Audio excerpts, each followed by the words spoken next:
Oke, halo, selamat pagi, siang, sore, malam untuk semua yang sedang menyaksikan atau mendengarkan podcast Pandemic Talks yang kali ini. Hari ini kembali bersama saya Dr. Agustini, namun kita kedatangan narasumber yang berbeda dari biasanya. Hari ini narasumber kita adalah Dr. Ada Ninggar, spesialis penyakit dalam atau yang biasa dipanggil Dr. Ninggar. Halo dok, Halo, Dr. Dokter Ninggar, apa Tini. kabar? Baik, baik, baik. Dokter Tini Baik ya dok baik. ya.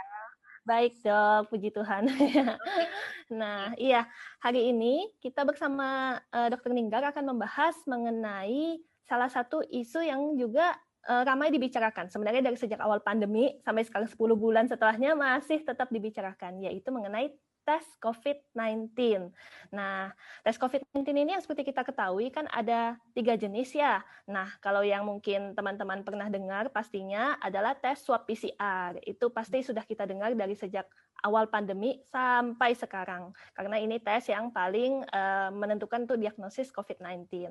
Kemudian yang kedua adalah tes rapid antibody. Nah, ini kan juga awal-awal pandemi sampai akhir ini masih sering juga dijadikan bahasan untuk syarat perjalanan dan yang lain-lainnya. Nah, yang terakhir ini rapid antigen atau swab antigen itu merupakan tes yang santer banget terakhir ini dibicarakan. Baik apakah untuk syarat perjalanan yang baru-baru ini menjadi kebijaksanaan pemerintah atau untuk selesai isolasi mandiri kah atau untuk diagnosis kah. Nah, itu semua masih diperdebatkan dan masih banyak yang bingung mengenai ketiga jenis tes COVID-19 ini. Jadi hari ini kita akan kupas tuntas dan kita akan bahas juga isu-isu kontroversial mengenai ketiga jenis tes ini. Oke, sebagai pembuka ya Dokter Ninggar, mungkin bisa dijelaskan dengan sederhana apa perbedaannya dari ketiga jenis tes COVID-19 ini, Dok? Ya, oke. Tadi sudah sekilas ya yang dikatakan Dokter Tini. Jadi dari tiga tes ini yang diperiksa semua berbeda ya dok ya. Jadi yang pertama PCR itu yang memang dikatakan paling akurat karena dia memang bisa mendeteksi materi genetik virus itu langsung. Jadi langsung melihat isi dari virusnya. Jadi langsung mewakili memang mendeteksi virus SARS-CoV-2. Lalu yang kedua, yang rapid test antibody yang paling kontroversial sejak awal, ini memang tidak mendeteksi virus ya, tapi mendeteksi antibody, yaitu mendeteksi suatu senjata yang diproduksi oleh tubuh kita dalam melawan virus. Jadi yang dideteksi itu kalau reaktif itu antibodinya, jadi bukan virusnya ya. Lalu yang ketiga, yang terakhir, yang relatif baru, yang swab antigen ini mendeteksi komponen protein dari virus SARS-CoV-2, di mana virus SARS-CoV-2 itu sebenarnya proteinnya banyak. Nah, ini yang dideteksi hanya satu bagian protein aja. Kalau dari lihat itu aja, sebenarnya akurasinya pasti lebih rendah juga daripada PCR. Namun lebih baik daripada rapid test antibody, karena dia mendeteksi virus juga. Mungkin sekilas seperti itu, dok.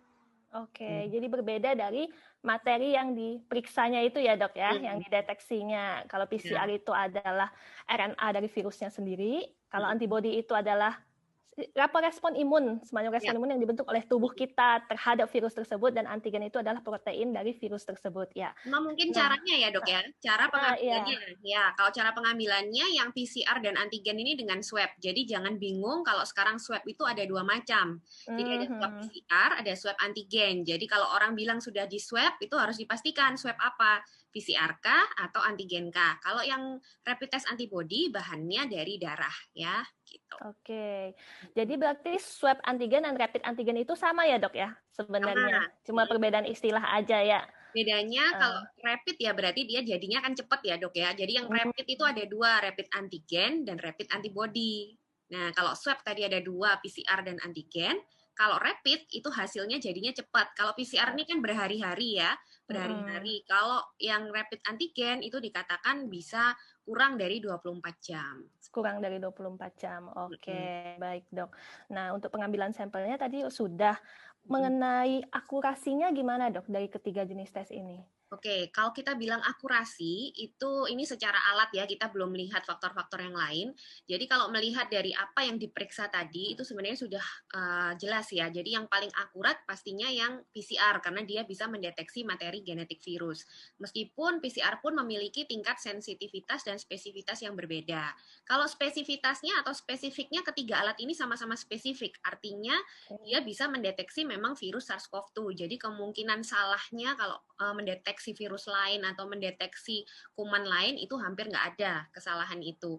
Tapi kalau sensitivitas ini sama-sama relatif ya, tergantung kondisi, tergantung gejala pasien, tergantung kapan dilakukan pemeriksaan. Jadi sensitivitas ini berkisar kalau PCR antara 70 sampai 90%, kalau rapid antibody itu lebih rendah karena kalau misalnya belum terbentuk antibody, dia lebih bisa menghasilkan hasil yang negatif palsu seperti itu ya. Jadi sensitivitasnya cukup rendah. Jadi bisa jauh di bawah PCR. Sedangkan kalau yang rapid test antigen ini sedikit di bawah PCR.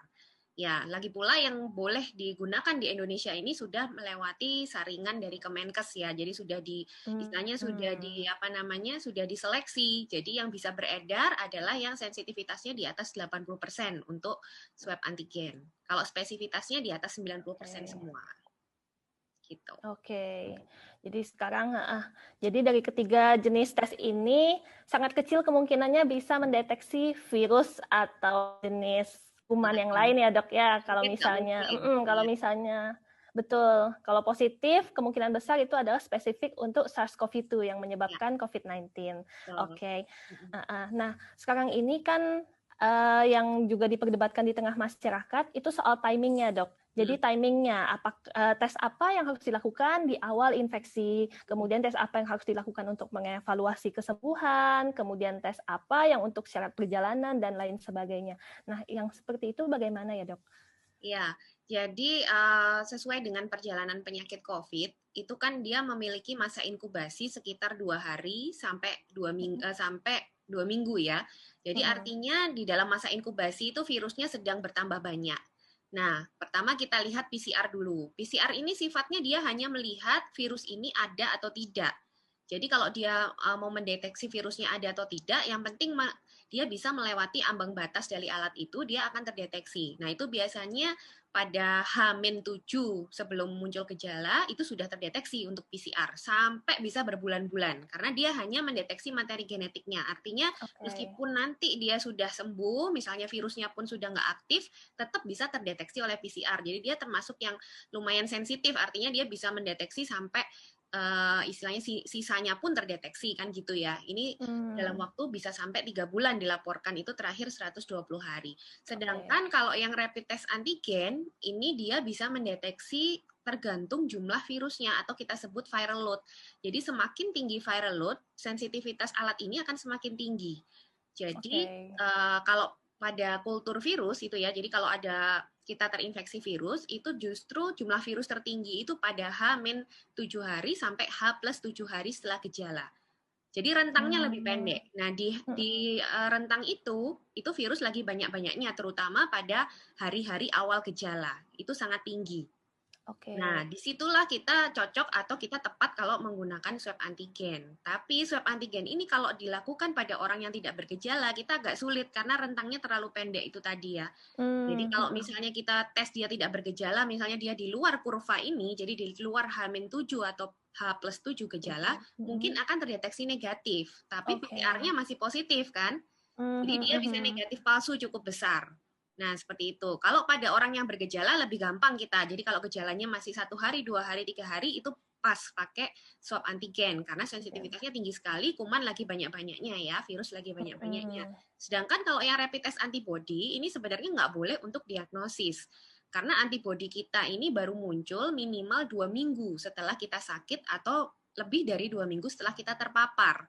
Jadi nggak bisa kita jadikan diagnosis di awal. Jadi kalau misalnya ada gejala 1-2 hari kita periksa rapid test antibody non-reaktif langsung bilang, oh saya bukan COVID. Itu bukan begitu cara bacanya ya.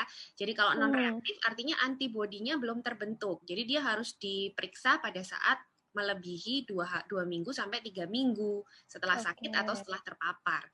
Itu kuncinya. Nah kalau nanti untuk kesembuhan sebenarnya ini ketiga pemeriksaan ini tidak ada yang ideal ya untuk menentukan kesembuhan. Pertama, karena PCR tadi bisa terdeteksi lama kan, sampai 3 bulan. Jadi meskipun sisa virus, kita tidak bisa membedakan virus ini masih hidup atau tidak, seperti itu kan. Jadi nggak bisa dipakai untuk evaluasi kesembuhan. Terus yang kedua, swab antigen. Ini sama, dia kan rentangnya hanya pendek tadi di awal gejala. Jadi kalau dievaluasi pada saat dia sembuh pasti negatif.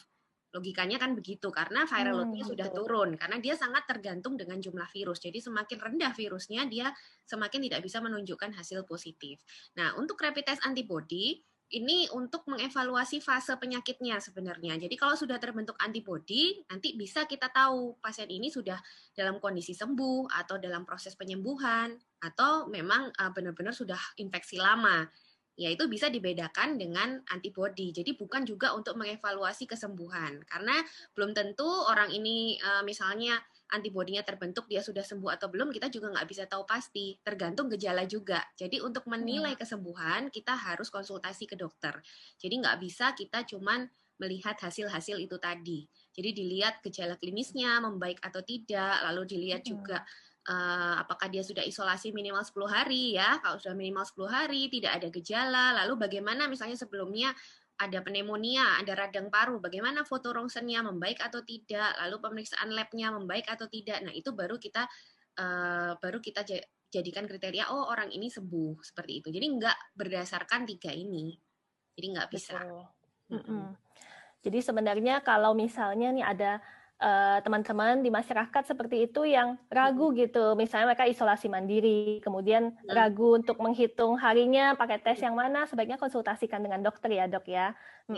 Karena seperti yang tadi dokter Ninggar bilang bahwa tes-tes ini tidak ada yang bisa menentukan secara mutlak orang itu sudah sembuh atau belum, kan kombinasi ya dengan gejala klinis, dengan pemeriksaan lab dan yang lainnya. Ya itu poinnya ya. Itu poinnya. Dan tentu juga penting untuk yang isolasi mandiri ya dok, seperti yang kemarin saya juga bahas dengan dokter Deksa, bahwa syarat minimal 10 hari itu harus dipenuhi dulu. Betul. Nah, kemudian kalau berdasarkan pedoman Kemenkes kan, kalau untuk yang gejala ringan dan tidak ada gejala kan ditambah dengan 3 hari tanpa gejala ya dok ya. Kalau yang sedang dan berat biasanya dievaluasi oleh dokter di fasilitas kesehatannya. Ya, betul. Oke, terima kasih banyak dokter untuk penjelasan mengenai ketiga jenis tes ini. Kemudian kita sekarang mungkin masuk ya dok ke isu-isu yang banyak beredar di masyarakat, di media sosial juga terutama. Mungkin juga dokter Ninggar sering mendapatkan pertanyaan juga dari teman-teman di Instagram atau di medsos yang lainnya.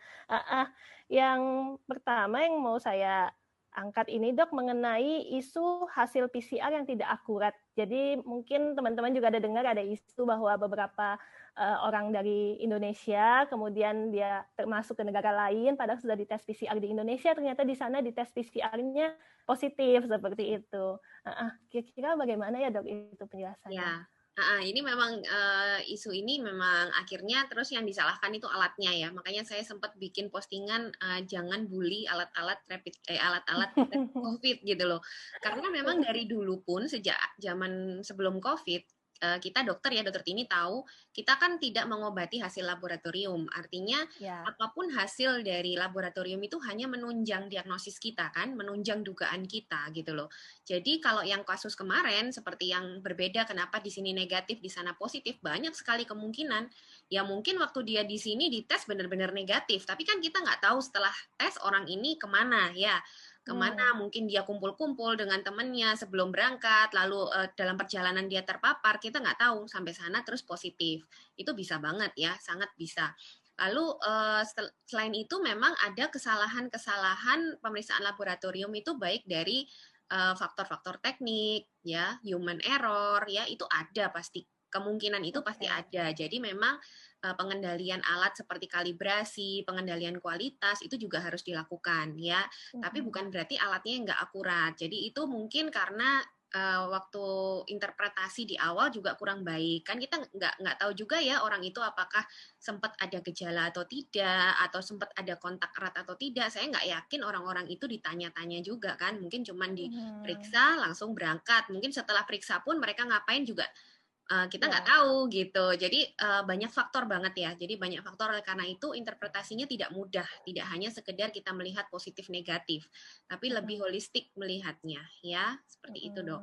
Iya, saya juga jadi teringat dengan salah satu postingan dokter yang mungkin ada yang menanyakan sampai kapan hasil PCR itu atau hasil tes yang lainnya berlaku. Jadi secara ilmiah berlaku cuma di saat pengambilan sampel itu kan dok ya. Betul, real time ya. Jadi real time. Jadi nggak bisa itu ya itu hanya administrasi aja ya. Tapi sebenarnya kan logikanya kalau misalnya kita periksa di detik itu, 1 detik kemudian kita terpapar, ya kita bisa nanti cek lagi itu hasilnya beda gitu loh. Jadi sangat dinamis lah ya. Jadi nggak bisa Ya. dijadikan suatu oh berlaku berapa hari seolah-olah itu surat sakti Anda pasti kebal. Itu yang salah ya. Sebenarnya nggak apa-apa, tapi harus diimbangi edukasi juga. Jadi masyarakat juga harus diedukasi kalau ini bukan jaminan Anda kebal gitu. Iya, itu salah kaprahnya dok ya. Seolah-olah kalau sudah dites PCR kemudian menjadi kebal seperti itu. Kebal Padahal 2 kan seperti yang minggu kita gitu ya. kebal 2 minggu. Kemudian seperti yang kita ketahui juga hasil PCR kita di beberapa tempat di Indonesia masih lama kan dok. Jadi misalnya saya hari ini tes, kemudian 2 hari kemudian saya mendapatkan hasil bahwa saya negatif. Bukan berarti di saat saya mendapatkan hasil itu saya masih negatif seperti Ya, itu. karena saat setelah swab sampai 2 hari kita nggak tahu terpapar apa enggak gitu kan dok. Ya, makanya penting untuk kita tetap melaksanakan 3M meskipun sudah dilakukan tes seperti itu ya. Oke.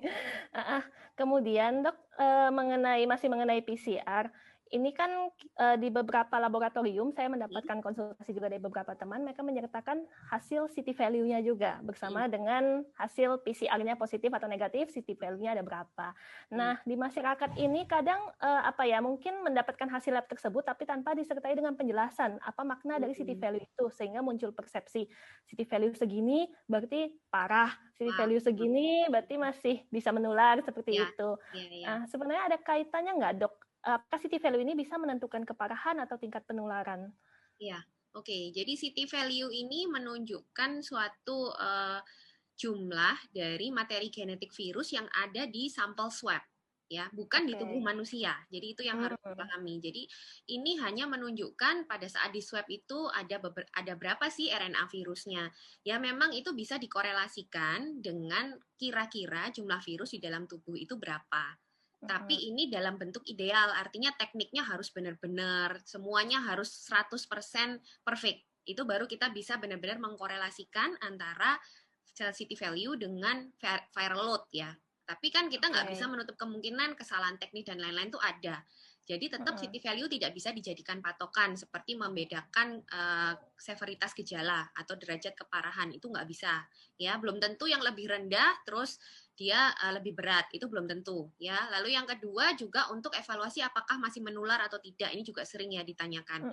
CT value saya segini dok, saya masih menular atau tidak, ini juga nggak bisa dijadikan patokan ya. Sama yang terakhir, sembuh atau tidak dengan CT value, ini juga nggak bisa. Terus bahkan nanti kalau sudah gitu bingung lagi, kadang CT value naik turun sendiri. Swab sekarang segini, besok swab lagi turun, kadang nanti di swab lagi tambah turun lagi, panik lagi. Nah, seperti itu. Ya yang harus dipahami, CT value ini bukan menunjukkan jumlah virus absolut ya. Jadi dia tidak menunjukkan apa-apa, sangat tergantung dengan teknik. Yang penting tetap dilihat tadi kriteria isolasi lewat 10 hari, lalu dilihat lagi gejalanya. Kalau sudah hilang gejalanya atau bila sebelumnya ada gejala, konsultasi ke dokter. Kalau dokternya sudah bilang sembuh, ya sudah, nggak usah memikirkan CT value. Seperti itu, ya. Betul dok, karena banyak sekali yang nanya ya, mereka bingung sendiri dengan CT value itu. Oke, nah sekarang setelah PCR, kalau rapid antibody sebenarnya kan sudah sangat sering dibahas ya dok ya. Mungkin yang sekarang masyarakat lebih ingin tahu itu tentang rapid antigen, apalagi ada beberapa isu kontroversial yang muncul di media sosial. Misalnya nih yang menurut saya paling ajaib itu adalah mengenai rapid antigen dan kuah cireng dok. Itu kan ada public figure yang kemudian mengetes kuah cirengnya ke dalam alat rapid antigennya dan ternyata positif seperti itu. Gimana nih dok? Oke ya, sekali lagi ya, alat-alat ini kalau mau kita cari kelemahannya bisa aja ya, karena alat ini juga didesain untuk tujuan tertentu. Jadi kalau kita mau melakukan dengan tujuan yang tidak sesuai dengan instruksinya, ya bisa akan terjadi hasil yang tidak valid. Ya contohnya aja tes spek kehamilan, misalnya kan harusnya itu kencing ya, ininya yang diukur. Kalau misalnya kita masukkan kuah cireng pun mungkin bisa hamil juga kuah cirengnya gitu ya. Jadi tiap alat kan punya instruksi atau manual instruction gimana cara memeriksa, yaitu ya harus diikuti. Kalau selama tidak ada ya tidak bisa ya. Nah kalau untuk ya untuk hal itu sebenarnya sudah banyak ya klarifikasi ya dokter Tini ya dari sisi biomolekuler, saya join dengan Pak Riza kemarin, kita membahas dari segi membrannya ya, nitroselulosanya itu bisa rusak kalau misalnya tidak diberikan sampel yang sesuai. Lalu dari segi kimia, dari Prof. Bimo, dari Warstek itu juga sudah memberikan klarifikasi. Jadi pH, tergantung pH karena ada buffernya. Jadi kalau pH-nya terlalu asam ya pasti akan menghasilkan hasil yang positif seperti itu ya. Sekali lagi bukan salah alatnya ya, tapi salah penggunaannya, salah cara penggunaannya seperti itu, Dok. Iya, betul. Jadi memang semua alat itu harus digunakan sesuai dengan indikasinya ya, Dok ya, tidak untuk yang aneh-aneh. Kemudian sebenarnya di media sosial saya amati juga belakangan ini marak beberapa orang yang menggunakan rapid antigen sebagai misalnya sebagai syarat kedatangan tamu ke rumah, kemudian dilakukan sendiri di rumah oleh yang punya rumah gitu, di setting yang bukan fasilitas kesehatan. Nah, seperti itu sebenarnya boleh nggak sih, Dok? Untuk ya, jelas nggak boleh ya. Jadi kalau dari instruksi dari dokter-dokter patologi klinik itu kan sudah membuat juga pedoman ya. Itu kalau yang namanya swab antigen itu tetap tidak boleh dilakukan secara mandiri. Dia harus dilakukan oleh tenaga ahli pertama. Yang kedua juga harus menggunakan APD loh ya. Jadi harus sama-sama itu kan kalau orang buka mulut atau hidung yang tidak ditutup masker itu kan potensial aerosol juga. Jadi tetap harus dilakukan di tempat yang aman ya. Jadi memang level laboratoriumnya khusus, orangnya juga harus pakai precaution. Jadi dia harus pakai APD dan tidak bisa dilakukan atau tidak boleh dilakukan oleh tenaga yang tidak ahli atau tidak terlatih karena resiko kesalahan pasti tinggi. Jadi saya tidak menyarankan ya untuk melakukan secara mandiri gitu. Karena itu juga kan pengambilan sampelnya tidak gampang ya, Dok ya. Itu dengan cara swab ke nasofaring atau orofaring kan, Dok, di belakang tenggorokan. Kalau salah cara juga bisa melukai, bisa cedera seperti itu kan ya. Kemudian hasilnya juga bisa menjadi nggak akurat ya, Dok ya. Nah, yang terakhir juga mau saya tanyakan, mungkin yang juga ramai dibahas seiring dengan makin banyaknya orang yang melakukan isolasi mandiri, apakah rapid antigen ini bisa, Dok, untuk menentukan seseorang itu sudah selesai isolasi mandirinya atau belum? Seperti itu. Iya, banyak memang yang nanya ya, apakah bisa menggantikan PCR. Jadi mungkin PCR terlalu mahal, jadi kalau orang swab berulang-ulang juga agak berat. Nah, ini sayangnya nggak bisa ya, karena rapid antigen atau swab antigen seperti yang tadi saya jelaskan, dia hanya sensitifnya itu sangat tergantung jumlah virus. Jadi dia sangat baik untuk diagnosis di fase awal penyakit, di mana virusnya masih banyak. Jadi kalau misalnya sudah sembuh, virusnya sudah turun, kita mau evaluasi pakai swab antigen, pasti hasilnya negatif. Tapi belum tentu PCR-nya juga negatif misalnya. Jadi tetap ada resiko negatif palsu. Ya, jadi ya lebih baik kalau memang nggak bisa melakukan PCR ya konsul ke dokter. Kalau dokter bilang sembuh secara klinis, ya sudah nggak usah periksa seperti itu. Daripada periksa swab antigen ternyata dia masih negatif palsu. Artinya dia sebenarnya masih menular, tapi karena hasilnya negatif dia nggak konsul ke dokter, jadi salah persepsi kan, jadi salah interpretasi malah lebih berbahaya gitu. Iya. Setuju sih, Dok. Mungkin kan ada orang yang misalnya isolasi mandiri 10 hari minimal itu kelamaan. Jadi misalnya di hari ke-7, hari ke-8, saya coba tes rapid antigen deh gitu. Kemudian negatif, oh ya udah saya selesai isolasi mandiri. Nggak boleh ya. Nggak boleh. Kemarin nggak boleh. Jadi isolasi itu harus minimal 10 hari harus diselesaikan. Meskipun di tengah-tengah pun PCR-nya negatif, tetap harus diselesaikan gitu. Jadi bukan berarti terus 3 hari cek negatif terus keluar isolasi, itu nggak boleh, masih menular fasenya. Jadi 10 hari itu adalah fase menular, tetap nggak boleh. Iya. Iya, Dok. Betul sekali. Dan tentu saja penjelasan kita semua dari tadi sampai sekarang ini berdasarkan bukti-bukti terbaru yang ada saat ini ya, Dok ya. Jadi kan yang namanya ini penyakit juga masih baru, COVID-19 ini, sains juga terus berkembang, tidak menutup kemungkinan untuk besok dan kedepannya ada penemuan-penemuan baru lagi nanti akan disesuaikan. Yang penting sampai saat ini bukti-bukti penelitian menunjukkan seperti yang kita sudah bicarakan dari tadi ya, Dok ya. Oke, iya. Dari saya sudah cukup, Dok. Apakah ada yang mau ditambahkan oleh Dr. Ninggar? Ya, kayaknya ya. Itu yang banyak ditanyain ya. Semoga membantu lah ya. Semoga bermanfaat untuk teman-teman. Oke deh. Semoga bermanfaat. Terima kasih banyak, Dr. Ninggar. Sekian podcast kita. Iya, terima kasih, Dr. Ninggar. Sekian podcast kita kali ini. Sampai jumpa di podcast yang berikutnya. Terima kasih.